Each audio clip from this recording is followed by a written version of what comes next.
बिस्मिल्लाहिर्रहमानिर्रहीम। अस्सलाम वालेकुम दोस्तों, मेरा नाम नवीद अहमद ख़ान है और आप मेरा यूट्यूब चैनल देख रहे हैं। दोस्तों, इंतहाई दुख और अफसोस का टाइम है।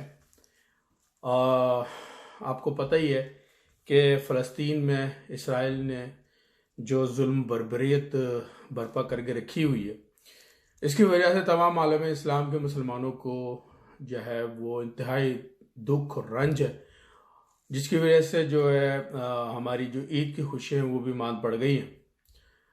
तो जिसके भी दिल में जो है दर्द है, वो फ़लस्तीनियों के हालत ज़ार को समझता है और इसकी वजह से जो है वो जाहिर सी बात है कि हम किस तरीके से जो है वो ईद की इवेंट को है बहुत ज़्यादा खुशी से मना सकते, नहीं कर सकते। तो लेकिन ये हमारा एक मजहबी फरीज़ा है, तो वो भी हमने अदा करना है। और बाकी मुबारकबाद उन लोगों के लिए जिन लोगों ने पूरे रोज़े रखे या रख सके और अब वो ईद मना रहे हैं। और जो लोग नहीं रोज़े रख सके, उनको उनके लिए दुआ है कि अल्लाह ताला उनको जो है आगे रोज़े रखने की तौफीक अता फरमाए, या आगे वो जैसे जजिया अदा करते इस तरीके से कर ले, या फदिया जिसे बोलते हैं वो कर ले। तो एनीवे, इस वक्त हम बात कर रहे हैं इसराइल और फ़लस्तीन की जो इस वक्त जंग बाकायदा जो शुरू हुई है उसके ऊपर। तो कुछ पॉइंट्स मैं आपके सामने रखता हूँ, मैं फिर आपको उनकी तफसील भी बताऊंगा। कि एक तो ये कि जो इसराइल के ताज़ा तरीन हमले हुए हैं, जो इसराइल ने ताज़ा तरीन जो अपने हमले किए हैं, उसमें कितना नुकसान हुआ है ये मैं आपको बताऊंगा, क्योंकि इन्होंने जो है वो एयर स्ट्राइक की है बड़ी ख़तरनाक तरीके से। और एक तरह से मैं ये कहूँगा कि फ़लस्तीनियों की जो है वो नस्ल कुशी करना शुरू कर दिया इन्होंने। यही दिमाग में रख के, यही माइंड में रख के इन लोगों ने ये काम शुरू किया है कि एक निहत्ते जो है वो फ़लस्तीनियों के ऊपर अपने जदीद टेक्नोलॉजीज़ यूज़ कर रहे हैं। तो क्योंकि ये नुकसान मैं वो बताऊंगा जो जो इनके अपने इसराइल के जरीदे और वेबसाइट जो हैं वो बता रही हैं खुद, यानी ये लोग, यानी इसराइली खुद जो है वो बता रहे हैं कि इन्होंने फ़लस्तीन का कितना नुकसान किया है, इन्होंने जो अटैक्स किए हैं फ़लस्तीन की जानिब से कितना नुकसान हुआ है ये भी मैं आपको बताऊंगा। अच्छा, गज़ा में जो है बिजली का ब्रेकडाउन हुआ है और इसकी क्या वजह बताई गई है ये भी मैं आपको बताऊंगा, अभी बताऊंगा। और इसराइली टैंक जो है वो गज़ा की पट्टी के कितने करीब हैं। आपको मालूम है कि वहाँ पे फ़लस्तीन को जो है वो गज़ा की पट्टी से जो है वो डिवाइड किया जाता है। बेसिकली तो ये फ़लस्तीन का पूरा इलाका जो है, ये इसराइल तो था ही नहीं। 1948 में जो है वो जब दूसरी जंग अजीम हुई तो अमेरिका ने इनको लाके यहाँ पे बसा दिया, तो ये जो है वो पूरे इलाके पे कब्जा करना चाह रहे हैं। लेकिन ये पहले पूरा फ़लस्तीन ही था, आपको पता है। अब इन्होंने ये किया, लेकिन फ़लस्तीन को एक साइड पे किया, बल्कि तकरीबन ना होने के बराबर कर दिया। और गज़ा की पट्टी पे इन्होंने निशान लगा दिए और बाकायदा खारदार तारे लगा दिए हैं, और कि इस तरफ जो है वो फ़लस्तीन है और इस तरफ इसराइल है। लेकिन ये कि हम तो ये बात नहीं मानते, हम तो यही कहते हैं कि ये पूरा का पूरा जो है वो फ़लस्तीन है, और फ़लस्तीन है और रहेगा इंशाअल्लाह। तो ये आपको बताना है कि जनाब इसराइली टैंक गज़ा की पट्टी के कितने करीब आ गए। और एक और बात आपको ये बतानी है कि स्कूलों में और इनके जो पनाह गाहें हैं उनका क्या हाल है। और उसके बाद में आपको ये भी बताना है कि फ़लस्तीनी जो हैं उन्होंने मदद की अपील की है, किस किस से मदद की अपील की है, और कहाँ से मदद मिल रही है और कहाँ से नहीं मिल रही है ये भी आपको बताएंगे। और कौन कौन सी कॉलोनी में जो है वो इनकी एयर स्ट्राइक्स से जो तबाही हुई है वो बताऊंगा मैं आपको। और नेतन्याहू ने एक स्टेटमेंट जारी किया है अपनी इसराइली अवाम के लिए, उनका उनका जो भरोसा है उसके लिए, उस यानी जो भरोसा, जो एतमाद जो नेतन्याहू पर से उठ गया है वहाँ की आवाम का, वो उसको बरकरार रखने की एक कोशिश उसने की है। उसने एक बयान दिया, वो भी मैं आपको बताऊंगा। तो दोस्तों, अब तक की इतलात के मुताबिक जो फ़लस्तीनी हैं वो 129 जो हैं वो शहीद हो चुके हैं अल्लाह के हुक्म से। और जाहिर है हमें दुख तो है। बाकी ये है जो जो इनकी रिपोर्ट्स हैं, जो ऑफिशियल जो आदाद शुमार बताए गए वो हैं 129 फ़लस्तीनी शहीद हुए, जबकि मेरे अपने हिसाब से जो इससे कई ज़्यादा जो है ज़ख्मी हुए हैं, क्योंकि जिस तरीके से इन्होंने शहरी आबादी पे जो है बमबारी की है और जिस तरीके से ये जो है क्या कहते हैं नस्ल कुशी कर रहे हैं, तो ये 129 नहीं है। बार मैं आपको सिर्फ ये फिगर बता रहा हूँ जो इनके अपने जो अखबारों वगैरह से जो है जो पता चल रहे हैं, वो ये कि 129 जो है वो फ़लस्तीनी शहीद हुए हैं, जिसमें से 31 बच्चे हैं और 19 औरतें।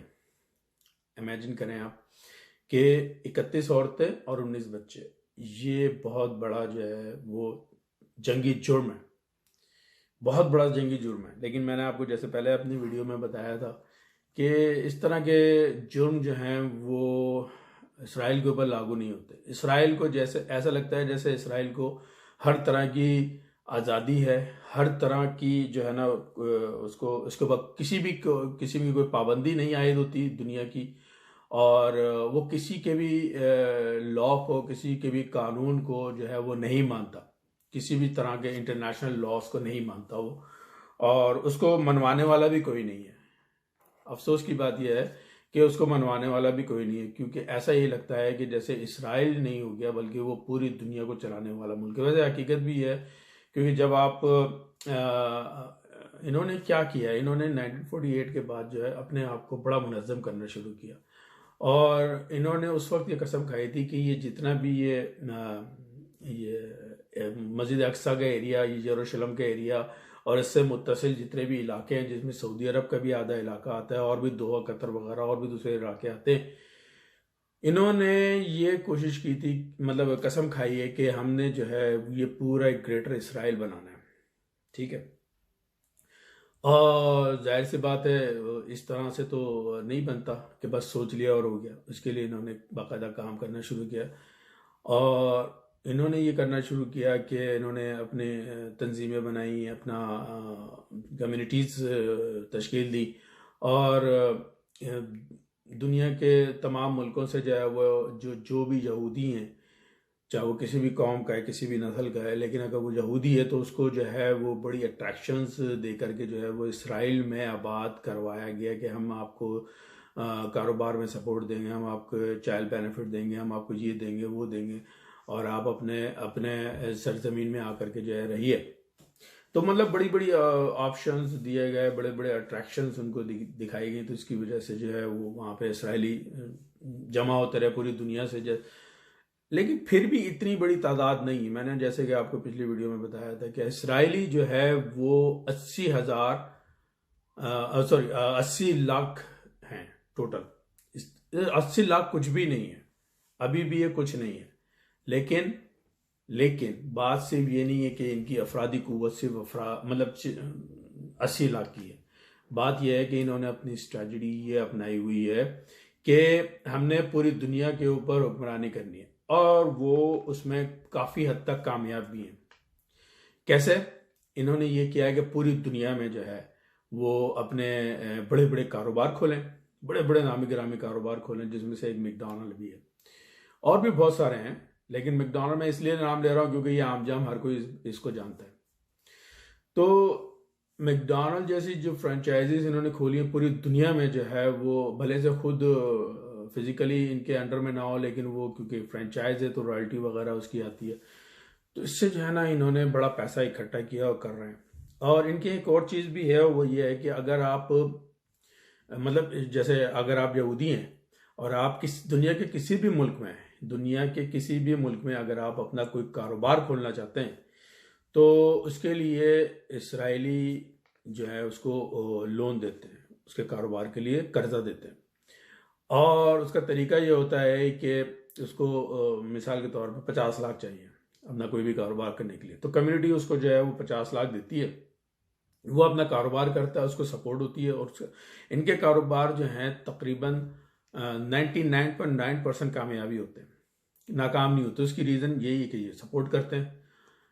तो जब ये सपोर्ट करते हैं तो उसका कारोबार जो है वो जम जाता है और बहुत अच्छी तरह से चलने लगता है। तो जब बहुत अच्छी तरह से चलने लगता है तो फिर उसकी जिम्मेदारी ये होती है कि वो जो 50 लाख है वो उसने वापस करने, और उसके on the top of that उसको जो है हर महीने कुछ परसेंट अपने कारोबार का जो भी उसका मुनाफा होता है उससे कुछ परसेंट जो है उसको उस तंजीम के या उस कम्युनिटी के अकाउंट में डालने होते हैं। ये उनकी ड्यूटी है। तो हर हर दुनिया में जितना भी यहूदी है, हर शख्स जो है वो चंदा देता है। चंदे का लफ्ज़ ही सही रहेगा क्योंकि हम ये ज़्यादा समझते हैं अच्छी तरीके से चंदे का लफ्ज़। तो कहने का मतलब ये है कि इसकी वजह से इनकी जो इकॉनमी है बहुत स्ट्रॉन्ग है, बहुत ज़्यादा। हालांकि इतना से है लेकिन ये है कि इकॉनमी बहुत स्ट्रॉन्ग है। फिर इन्होंने इंग्लैंड में अपने कदम जमाए हुए हैं, इन्होंने अमेरिका में अपने कदम जमाए हुए हैं, और उनकी पोस्टों पे हैं ये जहाँ से जो है वो निज़ाम चलता है। ठीक है ना। तो अब मिसाल के तौर पे मेरे हुक्म पे अगर कोई निज़ाम चलता है तो मैं ही जो है वो मतलब मैं अगर हाँ कर दूँ तो हाँ हो जाए, ना कर दूँ तो ना हो जाए, और मेरे ही लोग जुल्म कर रहे हों, तो जाहिर सी बात है मैंने तो फिर अपने लोगों के हिमायत में बात करनी है ना। तो इस तरीके से जो है इस वजह से इंग्लैंड में बहुत ये लोग तगड़े हैं और बहुत ही ज़्यादा इनकी सोर्सेज हैं। और अमेरिका में यही दो मुल्क जो है सबसे ज़्यादा पावरफुल हैं दुनिया में। बाकी दूसरे और जो है वो फ्रांस वगैरह भी हैं, और फ्रांस में भी इनका बहुत ज़्यादा डंका बजता है। डेनमार्क में भी इनका बहुत ज़्यादा, यानी पूरे यूरोप में है।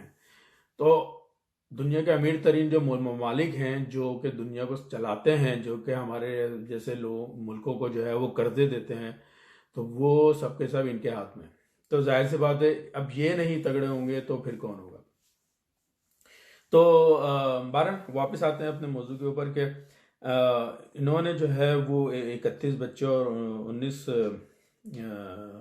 औरतें जो हैं उन्होंने मार दी। बेसिकली 129 इन्होंने शहीद किए, तो जिसमें से ये आदाद शुमार है।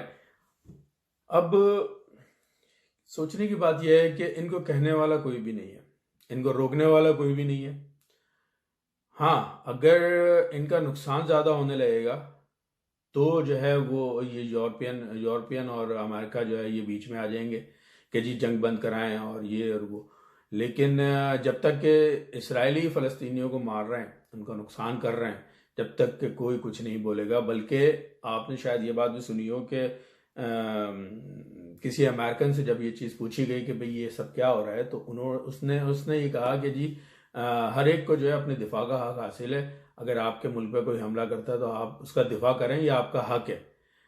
ये बात उसने जो है इसराइलियों के हक में बोली। ठीक है, कि यानी इसराइली जो कर रहे हैं वो उनका हक है।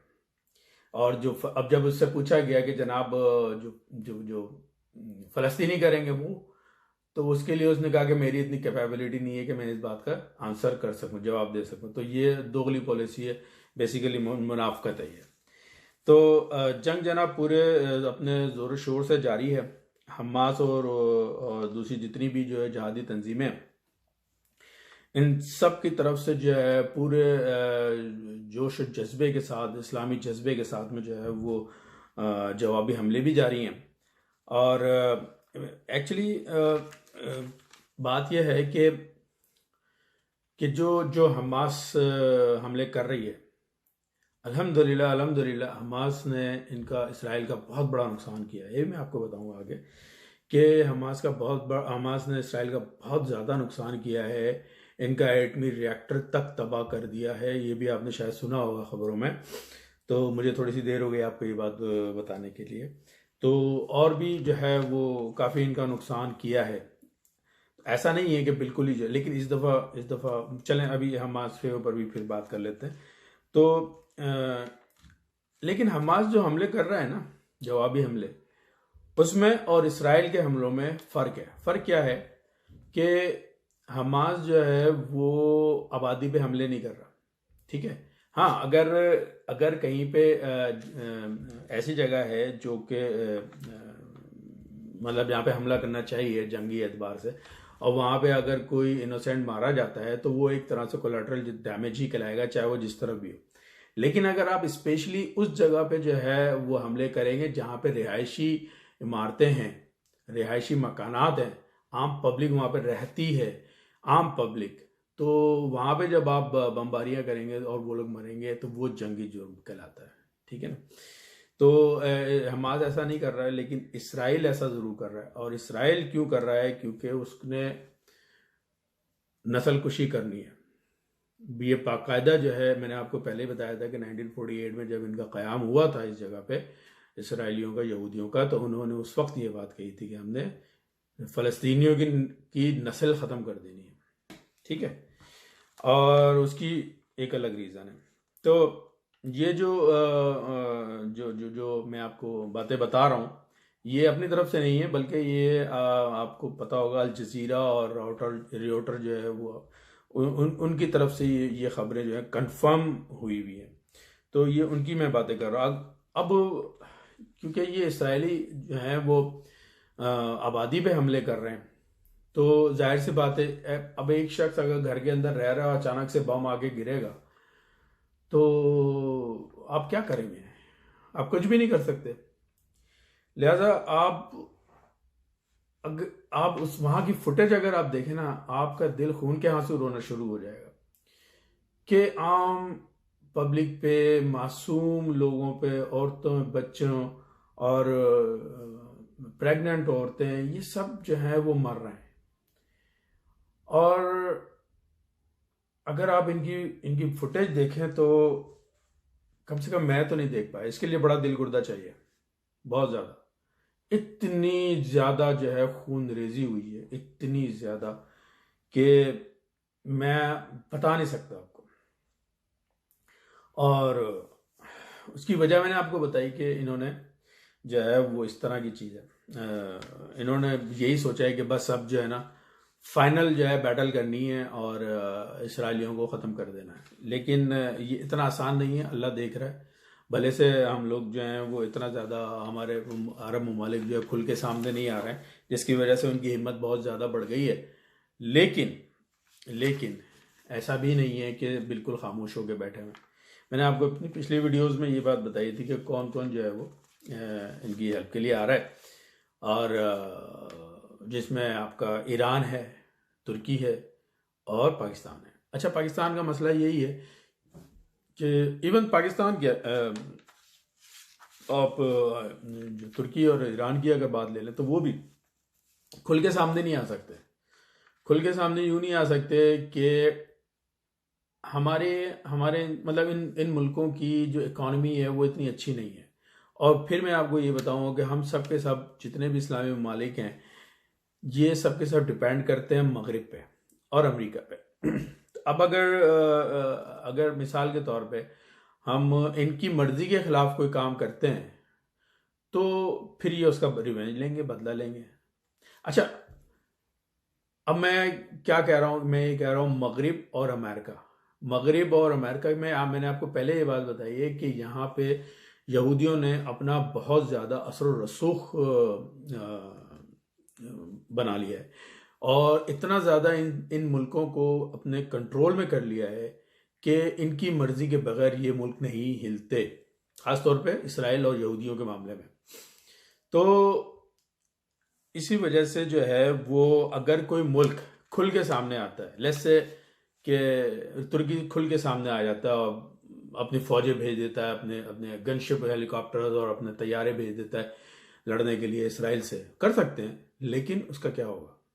ठीक है, वो हो गया, उन्होंने जंग भी लड़ ली, जंग जीत भी गई, लेकिन होगा क्या? उसके बाद ये होगा कि यही मगरबी ममालिक, यूरोप, अमेरिका, ये मिल करके उस मुल्क का जीना हराम कर देंगे। वो कैसे? उसके ऊपर दुनिया भर की पाबंदियां लगा देंगे, दुनिया भर के जो है ना सैंक्शंस लगा देंगे और हर तरह की उसकी जो आज़ादी है वो ख़त्म कर देंगे। और वो कर सकते हैं क्योंकि हम डिपेंड ही उनके ऊपर करते हैं। ठीक है। तो और पाकिस्तान जैसा मुल्क जो कि पहले ही जो है वो बहुत ज़्यादा माशी लिहाज से जो है बेचारा जो है वो दगरगू हालात में है, वो अगर खुल के सामने आए, ठीक है, फौजी ताकत बहुत है, इसमें कोई शक नहीं है, तगड़ा मुल्क है पाकिस्तान फौजी एतबार से, लेकिन माशी एतबार से बिल्कुल भी तगड़ा नहीं है। तो इस वजह से जो है हम लोगों को बहुत ज़्यादा, मतलब हमारे इस्लामी ममालिक को बहुत ज़्यादा सोच समझ के जो है ना वो चलना पड़ रहा है। लेकिन ऐसा भी नहीं है कि बिल्कुल ही पीछे हटे हुए हैं, कुछ नहीं कर रहे हैं, ऐसा नहीं है। सही है। तो अब आप ये देखें कि हमास जो रॉकेट हमले कर रहे हैं, ठीक है, ये इनके पास रॉकेट्स कहाँ से आए, सोचने की बात है। ऑफ कोर्स कि मैं उधर बिल्कुल उनके पास तो नहीं हूँ जो मैं बिल्कुल आपको जो है एकदम एग्जैक्ट बात बता सकूं, लेकिन यही सब एनालिसिस होते हैं कि आप हालात तो वाकयात देखते हुए जो है वो ये अखज़ करें कि क्या हो क्या रहा है, ठीक है। और मैं समझता हूँ कोई भी आम आदमी जो है वो इस बात को समझ सकता है कि असल कहानी क्या है, और ये इनके पास इतने रॉकेट कहाँ से आ रहे हैं इनके, क्योंकि इससे पहले तक तो ये चीज़ें नहीं थी, ये अब कैसे हो गया। यही इसी बात पे ही इसराइल भी बहुत ज़्यादा सरप्राइज है और बड़ा हैरान है कि हाउ कम इनके पास इतनी इतनी ताकत आ गई कि इन्होंने जो है हज़ारों की तादाद में रॉकेट फायर कर दिए। तो एनीवे हम फिर अपने टॉपिक पे वापस आते हैं कि जैसे मैंने आपको बताया था कि बिजली का क्रैकडाउन हो गया। तो क्योंकि इसराइली एयरफोर्स ने जो है वो बमबारी की है गज़ा में, और गज़ा में बमबारी की है उन्होंने जो है वो बिजली का एक जो मेन ग्रिड स्टेशन था उसको जो है इन्होंने तबाह कर दिया। तो वो ग्रिड स्टेशन तबाह होने की वजह से गज़ा का पूरा जो बिजली का निज़ाम है वो जो है तबाह हो गया है, और इस वक्त गज़ा में ज़्यादातर इलाकों में जो है बिजली नहीं है। सही है, ब्रेकडाउन हो गया बिजली का, और क्योंकि अभी हालात ऐसे हैं तो फौरी तौर पे तो उसको फिक्स करने का भी कोई चांस नज़र नहीं आता, ठीक है। तो इस एयर स्ट्राइक में जो है वो तकरीबन 160 जंगी तैयारों ने हिस्सा लिया। कितना? 160 जंगी तैयारों ने हिस्सा लिया, और इन्होंने 6 एयरबेस इस्तेमाल किए हैं, ठीक है। ये जो एयर स्ट्राइक की मैं बात कर रहा हूँ, गजा में जो इन्होंने एयर स्ट्राइक की है, और 6 इन्होंने एयरबेस से इस्तेमाल किए हैं 160 जंगी तैयारों ने। यानी आप सोचिए कि निहत्ते जो फ़लस्तीनी हैं बेचारे, जिनके पास बहुत से बहुत पत्थर है, दैट्स इट, और ये आज से नहीं, इस जमाने से वो बेचारे पत्थरों से ही लड़ रहे हैं और मर रहे हैं और कुर्बानियां दे रहे हैं बेचारे। उन लोगों के ऊपर 160 जंगी जदीद तरीन तैयारों से हमला हो रहा है, तो सोचे क्या हाल होगा, क्या हाल होगा। और जो हमला कर रहे हैं उनकी सोच भी आपको पता चल रही होगी कि किस कदर जो है वो जंगी जुनून उनके जहनों में है, और किस कदर नफरत उनके जहनों में है फ़लस्तीनियों के ख़िलाफ़, कि उनका बस नहीं चल रहा कि हम किसी भी तरीके से इस पूरे एरिए के जो है वो फ़लस्तीनियों को जो है वो ख़त्म कर दें, और सिर्फ जो है वो यहूदी यहाँ पर है। ये है इनकी मेन कोशिश। तो इसको अब ठीक है, हमारे जो मतलब हमास के लोग जो हैं और जो जिहादी तंजीमें वो बराबरी से जो है, मतलब बराबरी से नहीं, लेकिन ये है कि 12 वो जवाबी कार्रवाइयाँ भी कर रहे हैं, मगर उनका वो जाहिर बात है उनके पास वो जदीद असला नहीं है, उनके पास एरोप्लेन नहीं है, उनके पास जो है वो आई मीन एरोप्लेन से मतलब जंग फाइटर तैयारे नहीं है, और यानी उनके पास है ही नहीं, कोई कुछ भी नहीं है। मैंने आपको पहले ही बताया था कि एक मिनट, तो इसको आप बराबरी की जंग तो कहीं से भी नहीं कह सकते। हाँ, सिर्फ ये ज़रूर है कि अपने जज्बा ईमानी की बेस पे जो ये फ़लस्तीनी जो है लड़ रहे हैं, तो उससे उसकी वजह से इन्होंने बहुत बड़ा नुकसान भी, मतलब बड़े बड़े नुकसान भी किए हैं। और सिर्फ एक मामूली से जो रॉकेट्स हैं जो कि बहुत ज़्यादा नुकसान नहीं कर सकते हैं, नॉर्मल से रॉकेट्स हैं, आज के दौर में तो वो बिल्कुल नॉर्मल से रॉकेट कहलाते हैं, तो उनसे ही वो लड़ रहे हैं, वही सब कुछ है उनका। तो एक और चीज़ मैंने आपको यही बतानी थी कि इसराइल ने 450 मिसाइल जो है निहत्ते फ़लस्तीनियों पे बरसाएं। अंदाज़ा कर लें कि 450 मिसाइल जो हैं वो निहत्ते शहरियों पे, फ़लस्तीनियों पे बरसाए गए हैं, और वो भी कितनी देर में? सिर्फ 40 मिनट में। जी, तो मैं ये कह रहा था कि इसराइल ने 450 मिसाइल हमले किए हैं निहत्ते फ़लस्तीनियों पे सिर्फ 40 मिनट में। सिर्फ 40 मिनट में किए हैं। और ये इनकी अपनी जो जो अखबारात हैं, इनकी अपनी जो खबरसां एजेंसियां हैं, उनके थ्रू ही ये रिपोर्ट हमें मिल रही है कि, और ये बड़े फ़ख्र से सीना ठोक के ये बात कह रहे हैं कि हमने जो है वो 450 मिसाइल दागे हैं इसराइल पे, वो भी सिर्फ 40 मिनट में। वाह वाह, क्या बात है, बहुत अच्छी बात है। और 150 जगहों को इन्होंने टारगेट किया था। तो ये अभी पिछले दिनों की बात है। 150 जगहों को इन्होंने टारगेट किया था, जिसमें से इन्होंने जो है वो इन टारगेट्स में से सिर्फ 2 टारगेट जो हैं वो अचीव किए। वही मैं आपको बताता हूँ। पहले आपको मैं ये बता दूं कि पिछले 3 दिनों में जो टोटल इन्होंने मिसाइल फायर किए हैं वो 1050 मिसाइल हैं। इसराइलियों ने निहत्ते मुसलमान फ़लस्तीनियों पे जो मिसाइल फायर किए हैं, जो तबाही मचाई है, जो खून खराबा किया है, जो नस्ल कुशी की है, वो इस तरह की है कि इन्होंने 1050 मिसाइल जो है उन बेचारों के ऊपर फायर किए। और जबकि बकौल इनके इन्होंने जो है वो 150 टारगेट जो है वो टारगेट किए थे, जिसमें से इनको जो अचीवमेंट हुई है सिर्फ दो टारगेट पे अचीवमेंट हुई है। तो इसका क्या मतलब हुआ कि कहाँ 150 और कहाँ 2, ओनली 2। यानी जो मेन इनकी जगह थी जहाँ पे इनको जो है अपने इनके जो दुश्मन है उनसे जो लड़ना चाहिए था, तो वो वहाँ पे नहीं किया इन्होंने। ये खुद इस बात की दलील दे रहे हैं कि 148 जगहें ऐसी थी कि जहाँ पे इनको अटैक नहीं करना चाहिए था, क्योंकि वो शहरी आबादियाँ थी। खुद बता रहे हैं ये बात, मगर इन्होंने किया। ठीक है। और इन्होंने सिर्फ 2 जगहें ऐसी थी जहाँ पे इन्होंने अटैक किया है, वहाँ पे पूरी पूरी बिल्डिंग गिरा दी है। और बकौल इनके कि ये जो थे हमास के हेडक्वार्टर्स थे, और वहाँ पे इन्होंने जो है वो बमबारी की है। मैंने वीडियो देखी है, इंतहाई हौलनाक किस्म की वीडियो है। बहुत बड़ी बिल्डिंग है और वहाँ पे इन्होंने रॉकेट मारे हैं, और रॉकेट इस तरह से मारे कि वो, यानी जाहिर बात है जदीद किस्म के रॉकेट हैं, वो पता ही नहीं चले कहाँ से आए। वो तो जब लग गए तब जो है वो बिल्डिंग जब गिरनी शुरू हुई तो पता चला कि हाँ जी यहाँ पे रॉकेट फायर हुआ है। तो इस तरह के वो जदीद किस्म के जो है वो मिसाइल यूज कर रहे हैं। अब आप अंदाजा करेंगे कहाँ वो इतनी जदीद मशीनरी, इतने जदीद जंगी हथियार यूज कर रहे हैं। कहाँ बेचारे हमास जो हैं वो ओल्ड स्टाइल के जो है वो रॉकेट यूज कर रहे हैं। लेकिन उन ओल्ड स्टाइल के रॉकेट्स में भी जज्बा ईमानी है, और वो भी अपने टारगेट अचीव कर रहे हैं। ऐसा नहीं है। मैंने एक वीडियो देखी थी, उसमें जो है वो हमास के कुछ लोगों ने इसराइली टैंकों पे होंगे, तो 3-4 टैंक्स नजर आ रहे थे वीडियो में, तो उनके ऊपर कब्जा कर लिया।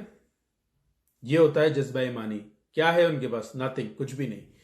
और कुछ को उन्होंने गिरफ्तार भी कर लिया जिंदा। ये मैंने खुद वीडियो देखी है। आप लोग भी अगर चाहें तो यूट्यूब के ऊपर आपको बड़ी वीडियोस मिल जाएंगी इस तरह की, तो आप देख सकते हैं। मैं तो यहाँ पे सिर्फ आपको बता ही सकता हूँ। अच्छा, 2 टारगेट जो इन्होंने अचीव किए हैं उसमें हमास के 2 जो कमांडर्स हैं, मेन तो नहीं कहेंगे लेकिन बहुत ही इंपॉर्टेंट, जाहिर है हमारी मुसलमानों का तो एक एक जान भी जो है ना बहुत ज़्यादा कीमती होती है। और हमास जैसी तंजीम जो बेचारे कुछ ना होते हुए भी जो है वो इसराइल के आगे डटे हुए हैं, तो इस हिसाब से अगर ये 2 कमांडर भी हमारे जो है शहीद हुए हैं, तो ये भी हमारा बहुत ही नुकसान अजीम है। ठीक है। तो ये जो 2 कमांडर थे ये अल कासिम ब्रिगेड के थे, जो टेक्नोलॉजी के मामला को डील करते थे। यानी कि जो भी इनके टेक्नोलॉजी के मामलात होते थे हमास के, वो उनको ये 2 जो अल कासिम ब्रिगेड के कमांडर थे ये डील करते थे, ये देखते थे। तो ये जो है वो बेचारे शहीद हो गए। अल्लाह इनकी शहादत को कबूल फरमाए और इन्हें जन्नतुल फिरदौस में आला मकाम अता फरमाए। एक ऐनी शाहिद के मुताबिक सिविल आबादी को ही निशाना बनाया जा रहा है। सही है। एक ऐनी शाहिद है, उनका नाम मुझे जहन में नहीं आ रहा है, मैंने सुना था जब, तो जहन से निकल गया मेरे नाम। तो उनके मुताबिक जो है इधर गजा में सिर्फ और सिर्फ सिविल आबादी को निशाना बनाया जा रहा है और एक एक घर से 6-6 जनाजे जो हैं वो निकल रहे हैं। एक एक घर से 6-6 जनाजे। तो कैन यू इमेजिन कि अगर अल्लाह ना करे हमारे किसी घर से एक जनाजे भी अगर निकले तो हमारा क्या हाल होगा। लेकिन अगर 6 जनाजे किसी एक घर से निकल रहे हैं तो उस घर का क्या हाल होगा। यार सोच के भी जो है ना दिल खून के आंसू रोना शुरू हो जाता है। तो गुजरना हमारे जिनके ऊपर गुजर रही है उनकी तो फिर आप बात ही छोड़ दें। तो कहानी ये कि पूरी पूरी इमारतें जिन पे लोग रह रहे हैं, चलो एक तो होता है कि भाई आप वार्निंग दे रहे हैं कि जनाब आप ये इलाका छोड़ दें और हम जो है ना यहाँ पे मतलब बमबारी हो रही होगी और वगैरह वगैरह। तो एक बात भी है, तकलीफ दे तो उस वक्त भी बहुत ज़्यादा है, लेकिन फिर भी मगर इन्होंने वार्निंग तो खैर क्या देनी है, क्योंकि इनको पता है वार्निंग देंगे तो जो इनको टारगेट अचीव करने जिन लोगों को मारना वो भी भाग जाएंगे।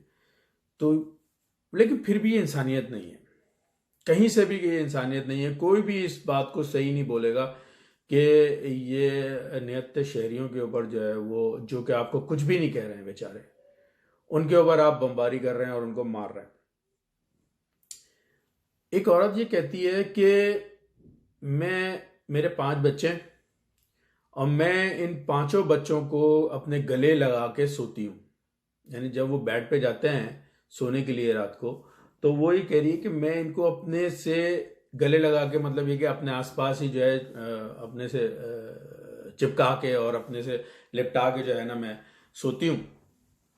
उसकी वजह उसने ये बताई कि कुछ पता नहीं कि कब क्योंकि जैसे अभी मैंने आपको बताया कि वो इसराइल जो है वो आबादी पर ही जो है ना वो हमले कर रहा है, तो शहरी आबादी पे। तो वो औरत ये कहती है कुछ पता नहीं कि इसराइल जो है वो कब हमारे ऊपर हमला कर दे और हम मर जाए।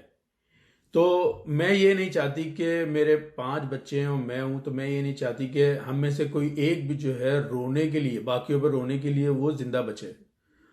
अल्लाह अकबर। तो ये है जज्बा ईमानी। तो वो ये कहती है कि मैं इसीलिए जो है इकट्ठे जो है, मेरी यही ख्वाहिश है कि हम अगर मरें तो हम इकट्ठे मरें, हम में से कोई भी जिंदा ना बचे।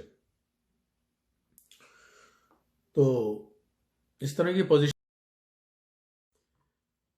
वहाँ पे जो है लोग फ़लस्तीनी जो हैं वो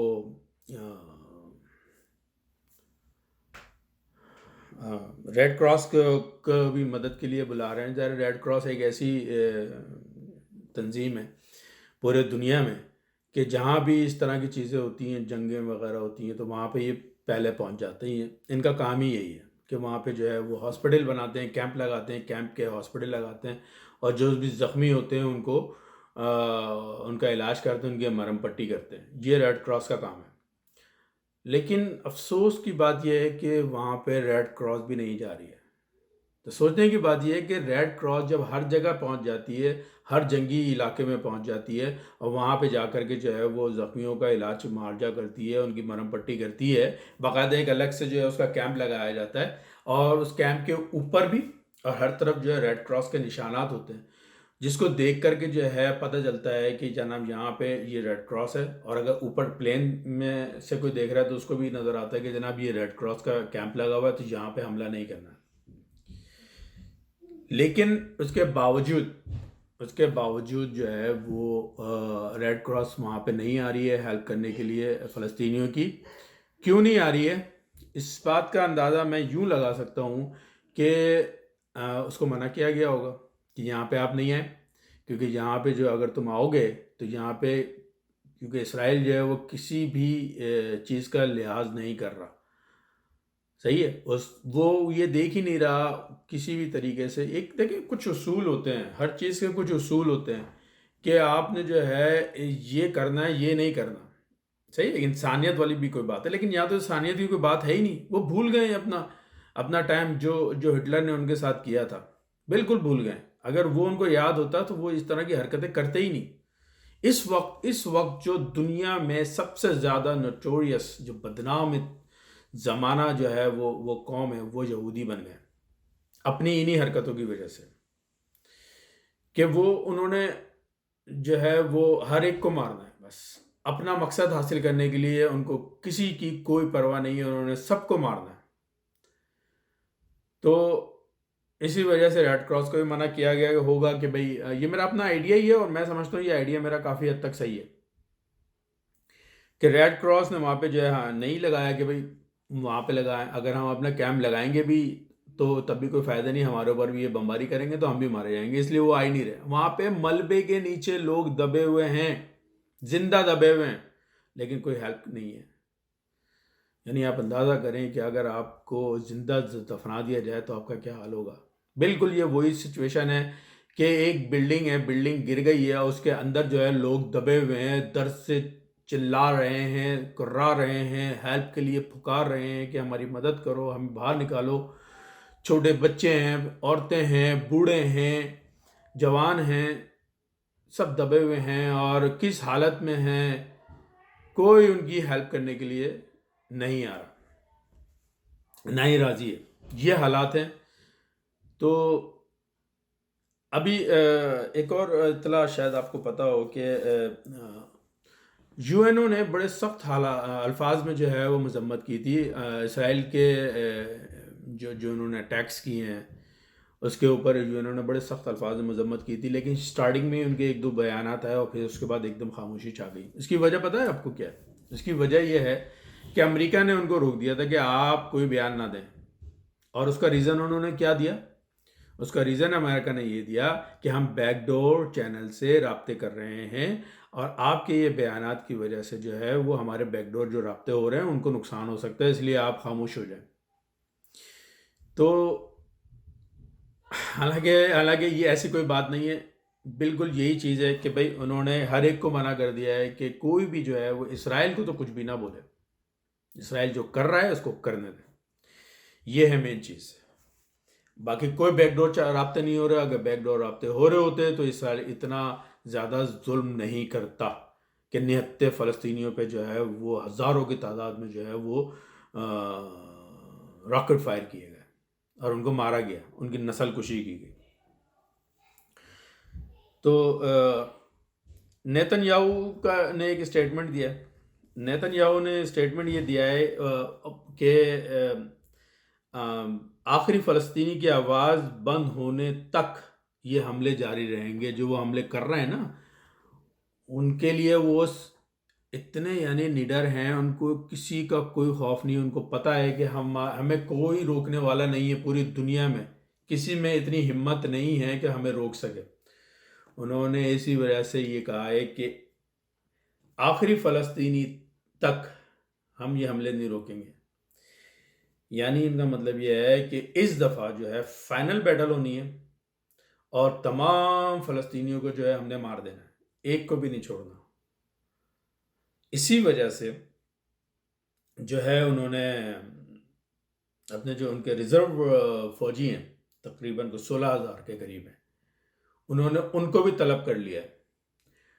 उनको तलब कर लिया है और यानी अपनी फुल फोर्स के साथ में जो है वो निहत्ते फ़लस्तीनियों के ऊपर हमला आवर होने की पूरी तैयारी कर ली है। उन्होंने ना सिर्फ तैयारी कर ली है बल्कि उन्होंने स्टार्ट भी कर दिया है। ठीक है, लेकिन उनको रोकने वाला कोई नहीं है, उनको बोलने वाला कोई नहीं है। हमारे जो अरब ममालिक हैं और जितने भी हमारे मुस्लिम उम्मा के ममालिक हैं, वो जो हैं अब तक सिर्फ मजम्मती बयानात ही दे रहे हैं। मेरा नहीं ख्याल है कि इससे ज़्यादा वो कुछ और कर भी सकते हैं, क्योंकि इसके लिए भाई ईमानी जज्बा ईमानी होना चाहिए। एक मुसलमान का दिल होना चाहिए, मुसलमान की हिम्मत होनी चाहिए, जो कभी किसी ज़माने में हुआ करती थी मुसलमानों में। ठीक है, जैसे सऊदीया की अगर हम बात कर लें, शाह फहद जो हैं एक बहुत बड़ा नाम है, हर कोई उनको जानता है। इसी तरीके से जो हम आजकल ड्रामे देख रहे हैं, खिलाफत उस्मानिया के दो आगाज़ जो हुआ था दौर का, वो अर्तुगरुल ड्रामा बहुत मशहूर है, वो चल रहा है आज तक, वो तो अभी तक चल रहा है पीटीवी पे। और उसके बाद में जो है वो दूसरा ड्रामा शुरू हो गया, कुर्लुस उस्मान। उसमें सब क्या है, इसमें यही सब चीज़ें दिखाई गई हैं, यही सब कुछ बताया गया है कि हम मुसलमान जो हैं वो कितने स्ट्रांग हुआ करते थे, हमारा जज्बा ईमानी क्या हुआ करता था।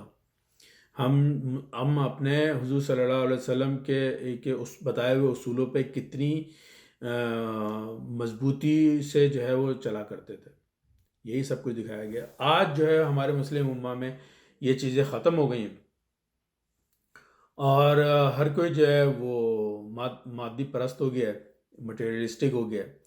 और बस उनके जो है ना नज़दीक सब कुछ जो है वो दौलत है। हर किसी को अपनी अपनी पड़ी हुई है कि हम कैसे सरवाइव करेंगे, हम कैसे सरवाइव करेंगे। जैसे अगर मैं सऊदी की, मैं तो देखें, मैं खुल की बात करता हूँ,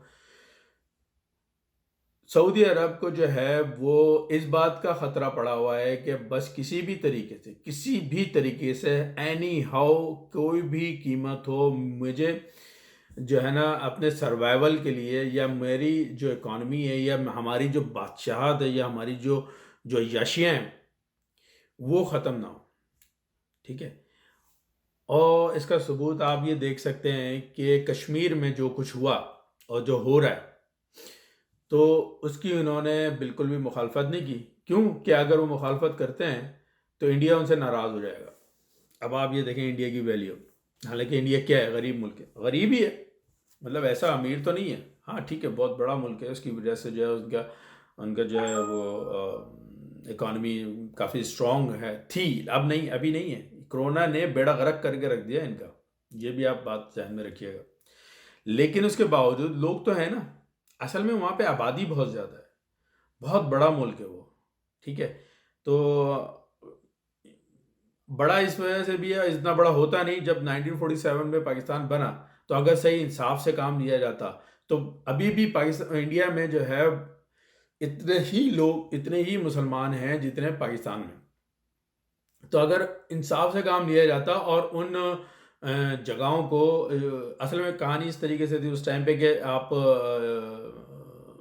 जितने मुसलमानों के इलाके हैं वो पाकिस्तान में शामिल हो जाएंगे, और जो हिंदुओं के इलाके हैं वो इंडिया में शामिल होंगे। लेकिन क्योंकि नाइंसाफ़ी की गई और चालें चली गई, और भी बहुत कुछ है, वो एक अलग कभी इंशाल्लाह मैं व्लॉग बनाऊंगा, उसमें आप बताऊंगा कि क्या क्या कुछ हुआ था पाकिस्तान बनने के टाइम पे, जिसकी वजह से पाकिस्तान को बहुत ही छोटा सा इलाका दिया गया। और एक और जो बांग्लादेश है, आपको पता है, मशरक़ी पाकिस्तान हम कहते हैं, वो दिया गया, और ये पाकिस्तान का जो मौजूदा एरिया ये दिया गया। इसमें भी जो है कश्मीर, बल्दिस्तान वगैरह जो है वो उनको मुतनाज़ा कर दिया गया, और यानी बिल्कुल ही छोटा सा ये दिया पाकिस्तान को। अब वो बांग्लादेश कहाँ पे बीच में इंडिया आ रहा है, सही है। अब वो उन्होंने जो है वो, आपको पता ही है 72 में क्या हुआ। तो एनीवे ये चीज़ें हैं। तो अब आपको मैं एक और बात ये बताऊं कि इस मामले को, इसराइल ये कह रहे हैं कि इस मामले को इस दफ़ा हमने जड़ से ही ख़त्म कर देना है। इसका क्या मतलब है? ये जड़ से ख़त्म कर देना है, सही है। असल में बहैसियत मुसलमान मैं ख़ुद भी ये चाहता हूँ कि ये मामला जड़ से ही ख़त्म हो जाए, लेकिन इस यहूदियों के नुक्ते नज़र से नहीं, हमारे नुक्ते नज़र से ये मामला जड़ से ख़त्म हो जाना चाहिए। मैं ये नहीं कहता कि जनाब यहूदियों को ख़त्म कर दिया जाए, नस्ल कुशी कर दी जाए, जिस तरह से वो लोग कर रहे हैं कि जी ये फ़लस्तीनियों की नस्ल कुशी करो, इनको ख़त्म कर दो, ना रहेगा बांस ना बजेगा बांसुरी। मैं ये कहता हूँ कि इस मामले को जड़ से ख़त्म कर देना चाहिए। और वो कैसे? वो इस तरह से हो सकता है कि इनको ये जो इनको एक जोम है अपनी पावर का, इनकी इनकी पावर को इनको जो है ना लगे ज़रा सही से ठुकाई। और सही से ठुकाई कैसे लग सकती है? कि जितने भी इस्लामी ममालिक हैं वो एक हो जाए। एक होने के बाद में ओआईसी हमारा बहुत बड़ा प्लेटफॉर्म है। अगर हम ओआईसी को मुस्बत तरीके से यूज़ करें, सिर्फ ओआईसी को, यूएन तो छोड़ दें, वो तो उनका ही है।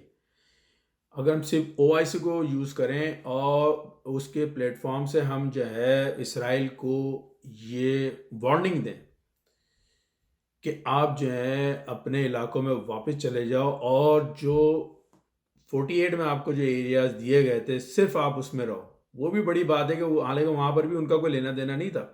जब हिटलर ने इनको मारा था तो कहाँ पे था वो? पोलैंड में, और शायद डेनमार्क में भी था, लेकिन पोलैंड का ज़्यादा है। वहाँ पे इनको मारा था। तो ये वहाँ पे रहते थे, ये वहाँ के लोग हैं। सही है? इनकी तो जुबान भी अरबी नहीं है, तो अरबियों के बीच में कैसे आकर के ये रह सकते हैं? सोचने की बात है ना। ये जो कहते हैं जनाब ये हमारा इलाका है और 2000 साल पहले जो है वो हम मौजूद थे यहाँ पे, और हमारी आबादी थी वगैरह वगैरह। इसी बेस पे ही जो है ना ये सब कुछ कर रहा है ना ये। मैं ये कहता हूँ कि ये कैसे मुमकिन है? ये तो पूरा का पूरा अरब इलाका है, पूरा का पूरा अरब इलाका है। जितने भी लोग मुल्क वहाँ पे हैं सब अरबी बोलते हैं। आपकी ज़ुबान अबरानी है। आप कैसे आ गए यहाँ पे? आपकी कैसे नस्ल यहाँ पे थी? नहीं थी। आपके साथ में तो मेहरबानी की थी उस वक्त अमेरिका ने, अमेरिका बहादुर ने, कि आपको जो है वहाँ से उठा के, जब आपको रेस्क्यू किया उन्होंने हिटलर से, उस वक्त आपने एक डिमांड की कि जी हमारा कोई मुल्क नहीं है, लिहाजा हमें कोई मुल्क दिया जाए। उन्होंने आपसे उनसे पूछा कि आप कहाँ पे रहना चाहेंगे, कहाँ पे अपना मुल्क बनाना चाहेंगे। इन्होंने जो है वो फ़लस्तीन के एरिया की बात कर दी कि जी हाँ, यहाँ पे हमारा मुकद्दस मुकाम है तो यहीं पर ही कर दें। चलो यहाँ की हद तक तो फिर भी सही था, ठीक है ना, क्योंकि बहुत थोड़े से थे, उनको उस हिसाब से उस वक्त वो एरिया दे दिया गया। अरे भाई मैं ये कहता हूँ कि अगर उस वक्त आप थोड़े थे और थोड़ा सा एरिया आपको दे भी गया, तो अब आप अगर 80 लाख हो गए हैं तो आप 80 लाख के हिसाब से ही रह लो। जिन जिन एरियाज में आपकी आबादी है, आप रह रहे हो, जहाँ जहाँ आप अभी तक हो वहाँ तक रहो। आप फ़लस्तीनियों को क्या इलाके क्यों छीन रहे हो?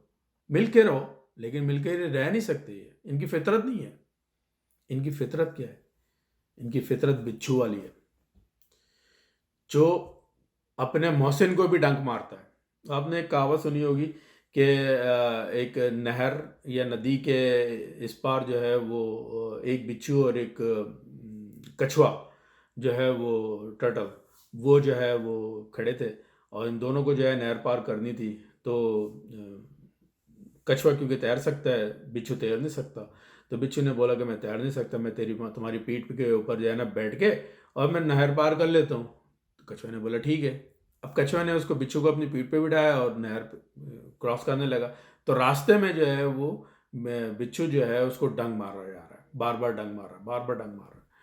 तो एनीवे क्योंकि उसका जो खोल होता है टर्टल का, कछुए का, वो स्ट्रांग होता है, तो उसको तो कोई असर नहीं हुआ। लेकिन जब वो दूसरी साइड पे गया तो उसने पूछा कि भाई एक तो मैंने तेरे साथ इतनी मेहरबानी की, और क्या तुझे जो है वहाँ से यहाँ पे मैंने पार करा दिया, और तू जो है मुझे डंक मारे आ रहा था। तो उसने, बिच्छू ने भी बोला कि तुम्हारी बहुत बहुत मेहरबानी, तुम्हारा बहुत बड़ा एहसान है कि तुमने मुझे जो है ये मुझे पार कराया पानी। लेकिन मैं क्या करूं, मैं भी अपनी फितरत से जो है मजबूर हूं, और ये डंक मारना मेरी फितरत में है। मैं इंतहाई मजबूर, मैं अपने आप को रोकने के बावजूद नहीं रोक सका कि मैं तुम्हें डंक ना मारूं। तो लिहाजा यही मिसाल जो है वो यहूदियों के बारे में भी है कि इनको जो है इनके ऊपर एहसान किया गया। अब देखें, अमेरिका ने अगर यहाँ पे इनको लाके बसाया था तो इसका मतलब ये तो नहीं कि ये इनका इलाका है, ठीक है ना। अमेरिकनों का भी कोई अब्बा जान का एरिया तो नहीं था, लेकिन उन्होंने ज़बरदस्ती, चलो ठीक है जैसा भी था, उनको यहाँ पे दिया। लेकिन सबसे बड़ा जो एहसान था वो फ़लस्तीनियों का था कि उन्होंने इनको इनकी जगह दी कि ठीक है आप यहाँ पे रह लें। अब आपको यार, अगर अब कोई किसी शख्स को अगर आप अपने घर में जो है वो तरस खा के और रहने की जगह देते हैं, तो इसका क्या मतलब है? कि आप जो है उसके घर पे ही जो है वो कब्जा कर लें? मतलब अजीब व गरीब बात है ना। लिहाजा इसी तरीके से इन्होंने किया, फ़लस्तीनियों के इलाके में आके रहना शुरू किया, और जो है वो आज को ये बहुत बड़ी, इतनी बड़ी मुसीबत बने हुए हैं।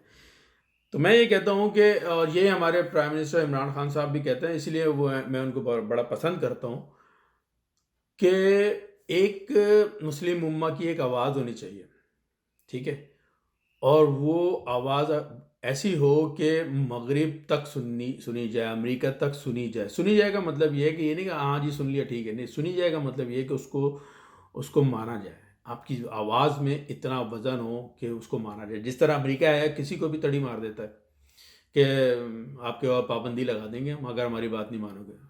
अब आपको तो मालूम है हर बात नाजायज़ ही होती है उसकी, जायज़ तो कोई बात होती नहीं है। तो और आपको माननी पड़ती है क्योंकि आप कमज़ोर हैं, ठीक है? तो यही चीज़ इमरान खान साहब कहते हैं कि एक मुस्लिम उम्मा आवाज़ बननी चाहिए, एक आवाज़ बननी चाहिए। इस एक आवाज़ का मतलब ये है कि जितने भी हमारे मुस्लिम ममालिक हैं वो सब मिल जाएं और मिल के ओआईसी हमारा बहुत बड़ा प्लेटफॉर्म है, बहुत बड़ा प्लेटफॉर्म है। यूएनओ की तो ऐसी की तैसी, ठीक है ना, उनको छोड़ दें। आप अपने प्लेटफॉर्म को यूज़ करें और जो है वो तड़ी लगाएं कि आप अपने इलाकों में आप रहें, फ़लस्तीनियों को अपने इलाकों में रहने दें।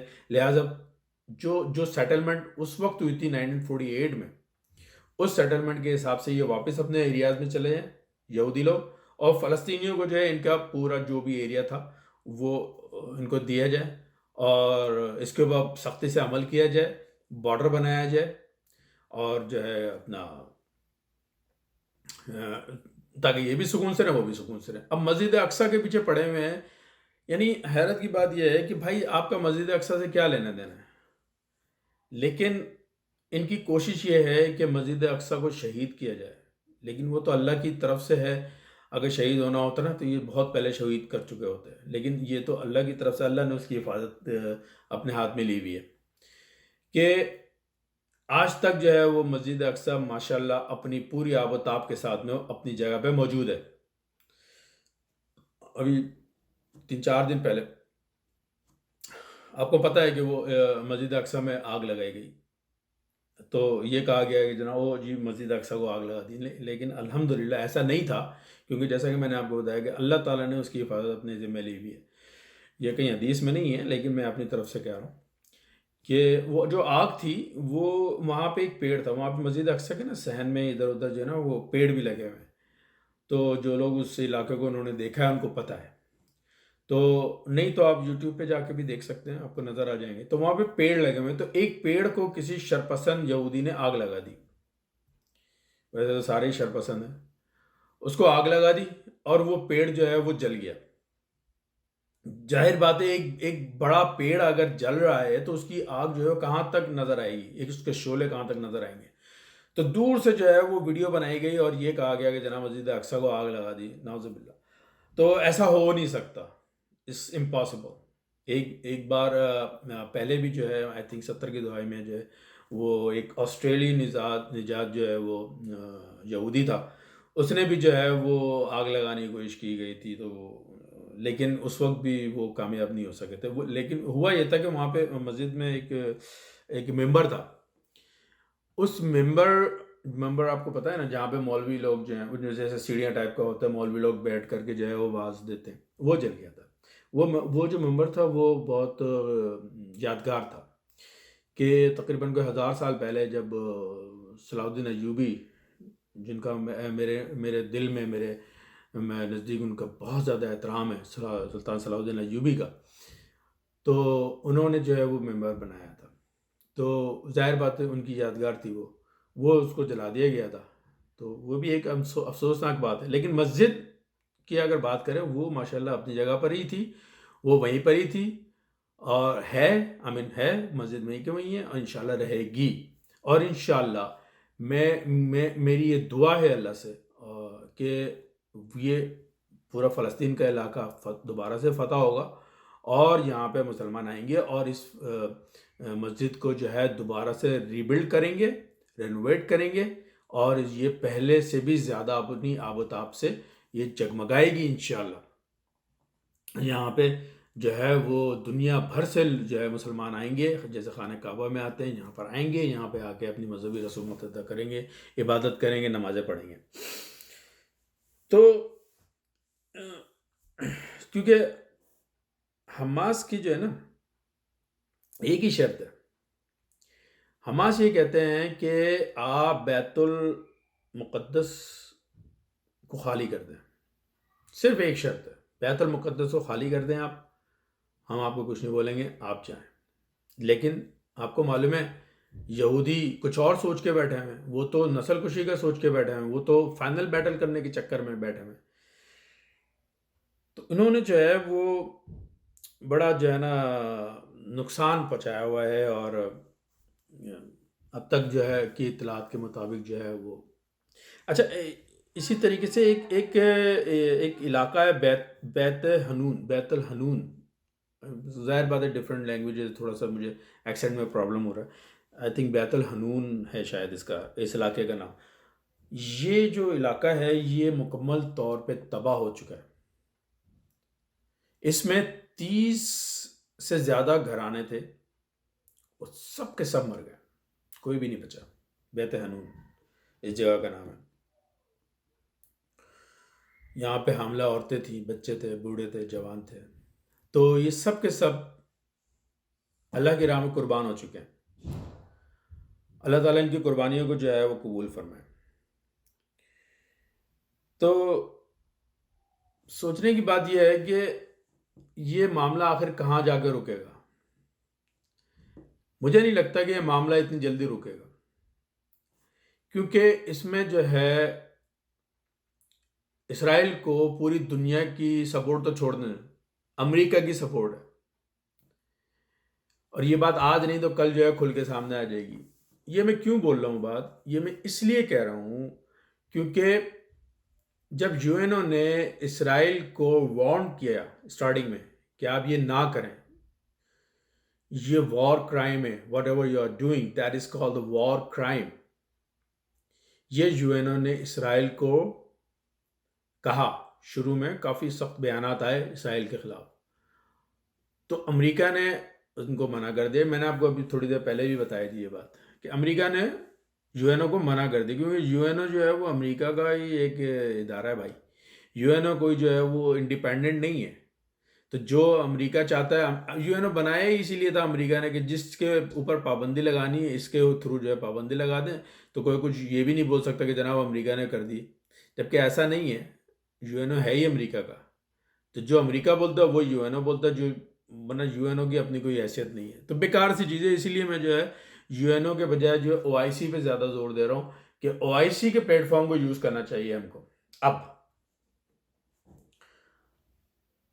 लिहाजा अमेरिका जब तक के इसके साथ में है, जब तक के तो बहुत मुश्किल है। मगर उसके बावजूद अगर ईरान जो है वो बैकडोर से जो है वो हेल्प करे, मेरे जहन में तो यही एक चीज़ आती है कि हमास है और दूसरी वो शिया तंजीम है। ठीक है, अगर ये लोग मिलकर फाइट करें, पीछे से सपोर्ट हो किसकी, तुर्की की, वो अपने ड्रोन्स दे। आपको मालूम है कि निकारागुआ में जो है वो काराबाग में जो है वो तुर्की के ड्रोन्स यूज़ हुए हैं, और कितने ख़तरनाक किस्म के ड्रोन्स थे कि वो बिल्कुल एग्जैक्ट निशाने पे जाके लगते थे। यानी वो जाते थे बिल्कुल जैसा, ऐसा हमने इंग्लिश फिल्मों में देखा है कि वो जो है वो उड़ते हुए जा रहे हैं वो ड्रोन, और उन्होंने जो है वो देखा है कि ये जगह, तो मतलब उनकी उनकी ये खासियत इस तरह से है कि वो जाके टारगेट पे जाते थे, और उनको जो उनमें कैमरे लगे हुए होते थे, और जो उनको ऑपरेट कर रहा है वो उन कैमरों को जो है देख रहा है, उन कैमरों के थ्रू उस जगह को देख रहा है, और उसको उस मतलब जो टारगेट किया हुआ जगह को, उस जगह पे अगर वो पहुंच गया वहीं पे जाके वो फट गया। इतनी ज़बरदस्त टेक्नोलॉजी वो तुर्की की है, जिसकी वजह से जो है वो आर्मीनिया वाले जो है वो हार गए, जबकि आर्मीनिया जो है फौजी एतबार से जो है वो उनसे ज़्यादा तगड़े थे। तो इसी तरीके से मैं ये कहता हूँ कि इसी टाइप की टेक्नोलॉजीज अगर जो है तुर्की वो इसको दे, हमास को, और ईरान जो है वो अपने रॉकेट दे, और पाकिस्तान अपनी जो है वो फौजी जो एक्सपर्टीज़ हैं वो दे, मैं कहता हूँ आप देखें होता क्या है फिर। आप यकीन माने, इंशाल्लाह इंशाल्लाह अगर ये चीज़ हुई जैसे मैं कह रहा हूँ, अगर ये चीज़ हुई तो मेरे अल्लाह ने चाहा तो इंशाल्लाह फ़लस्तीन ना सिर्फ आज़ाद होगा बल्कि अपनी असल हालत में वापस आएगा। यानी जो जो इलाके फ़लस्तीन के अपने थे किसी ज़माने में, जिसके ऊपर जो है वो इसराइल ने कब्ज़ा किया हुआ है, वो वापस फ़लस्तीन में शामिल हो जाएंगे। तो जैसा कि मैंने आपको पहले भी बताया था कि अगर अरब ममालिक चाहें, क्योंकि उनकी इकॉनमी तगड़ी है, उनके पास पैसा बहुत है, सही है, उनके पास पैसा है, वो अपना पैसा यूज़ करें। उनके पास अफरादी क़ुव्वत तो नहीं है, तो आपको भी पता है दुबई और सऊदी अरब में आबादी ही नहीं है, लोग हैं ही नहीं। तो उन्होंने तो फ़ौज भी जो है वो मांगे तांगे की बनाई हुई है। तो लेकिन उनके पास पैसा है, वो पैसा फेंक तमाशा देख वाली कहानी करते हैं। वो पैसा देते हैं, लोग उनके लिए काम करते हैं। इसी तरीके से वो अगर सिर्फ वो पैसा दें, पैसा अपना यूज़ करें, और अफरादी क़ुव्वत जो है वो दूसरे मुस्लिम ममालिक जो हैं वो इस्तेमाल करें, जैसे पाकिस्तान है और तुर्की है। तो अगर यानी जिनके पास फ़ौजी ताकत है, जो फ़ौजी लिहाज से तगड़े हैं, वो अपनी फ़ौज यूज़ करें, और जो जिनके पास पैसे हैं, जो इकॉनमी के हिसाब से तगड़े हैं, वो अपने अपने पैसे यूज़ करें। आप देखेंगे क्या होता है। यार मैंने आपको पहले भी ये बात बोली कि इसराइल तो बहुत छोटा सा मुल्क है, इसकी कोई हैसियत ही नहीं होनी चाहिए। 80 लाख क्या हैसियत रखते हैं। आप एक देख लें कि 80 लाख यानी हमारा जो लाहौर है वो उससे बहुत ज़्यादा बड़ा है। कराची की तो खैर बात छोड़ दें, लाहौर हमारा उससे कई गुना ज़्यादा बड़ा है, और ये 80 लाख की आबादी है टोटल इसराइल की। अब मैं आपको एक चीज़ और बता दूँ, मैं कोई सनसनी नहीं फैला रहा, लेकिन पाकिस्तान ने एक मिज़ाइल बनाया है, उसका नाम है शाहीन-3। ठीक है, सुना होगा आपने नाम, शाहीन-3। बड़ा ख़तरनाक किस्म का हथियार, बड़ा ज़बरदस्त किस्म का रॉकेट है। उसकी जो जब उसका जब टेस्ट किया गया था, तो उसको इंटरनेशनली यही बात बताई गई थी कि इसकी जो रेंज है वो 2200-2400 ऐसे किलोमीटर है, 2200-2400 किलोमीटर। लेकिन ऐसा हर चीज़ नहीं है, हकीकत में ऐसा नहीं है। हकीकत में यह है कि 4 से 5,000 किलोमीटर तक की रेंज है उसकी। ठीक है, और ये मिज़ाइल आपको मैं बताऊं कि ये मिज़ाइल जो है ये जब परवेज़ मुशर्रफ साहब की हुकूमत थी, तो उस वक्त जो है उन्होंने अपने जो भी उनके जो मिज़ाइल बनाने वाली कंपनीज हैं, उनको ये कहा था कि मुझे ऐसे मिज़ाइल चाहिए कि जो पूरे इंडिया को कवर कर लें। अरे इंडिया को कवर किया 1000-1200 किलोमीटर, तैसे उसके लिए तो 1 और 2 ही काफ़ी हैं। लेकिन ये जब 3 बनाया गया, ये 3 जो है इसराइल को जहन में रख के बनाया। ये जितना दूर पाकिस्तान से इसराइल है उस हिसाब से जो है उसकी रेंज बनाई है, और जो है ये मिज़ाइल बनाया गया। इसी वजह से इसराइल की जो है ना नींदें हराम है, और उसको डर ही सिर्फ पाकिस्तान से है, बाकी किसी से डर नहीं है। पाकिस्तान और ईरान से डर है, दैट्स इट। और अब वो तुर्की से भी है।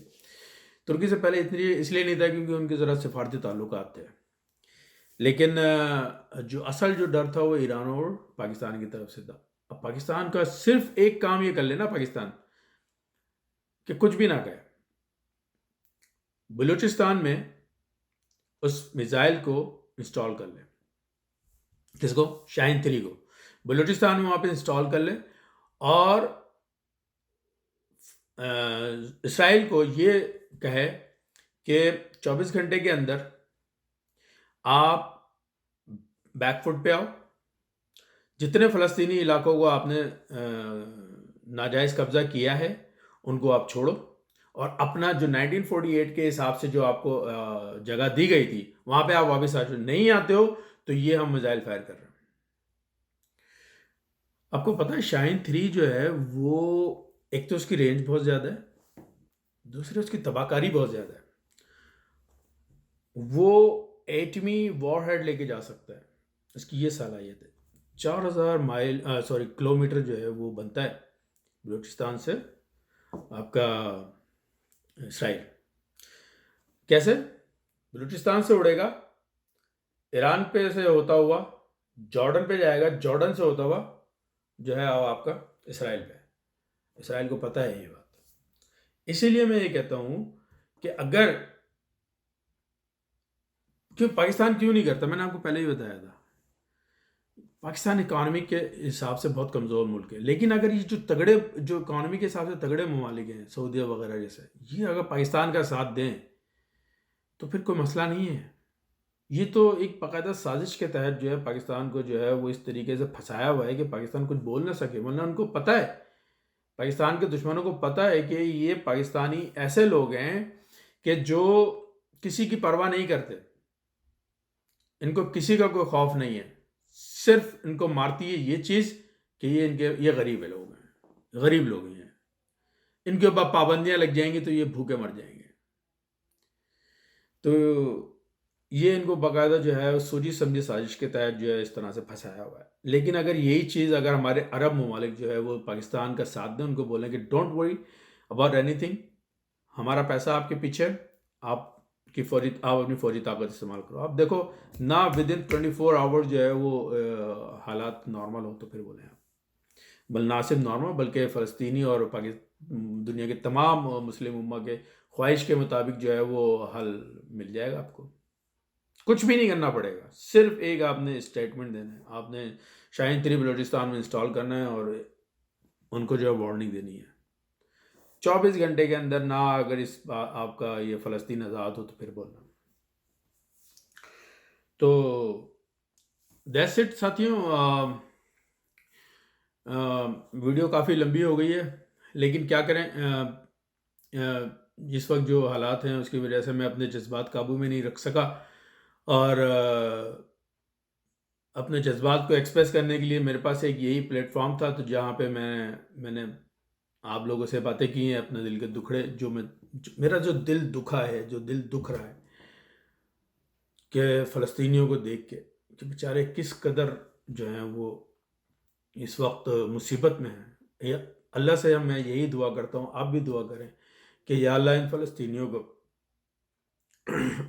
या अल्लाह इन फ़लस्तीनियों को आज़ादी नसीब फरमा, या अल्लाह इन फ़लस्तीनियों की मुश्किलें ख़त्म फरमा, या अल्लाह इनको एक आज़ाद मुल्क अता फरमा। इसके साथ ही मैं अपनी वीडियो को इख्तिताम करता हूँ, और मेरी वीडियो को पसंद आई हो तो आप इसको सब्सक्राइब भी करें और बेल के निशान को दबा दें और शेयर करें दोस्तों में। और अगर कोई चीज़ आपको ऐसी लगी हो कि मुझे वहाँ पे तस्हीह करनी चाहें आप मेरी, तो मुझे ज़रूर कमेंट्स करें ताकि मैं जो है अपने आप को बेहतर कर सकूं। तो दैट्स इट दोस्तों, अगली वीडियो तक के लिए इजाज़त दीजिए। अल्लाह हाफ़िज़।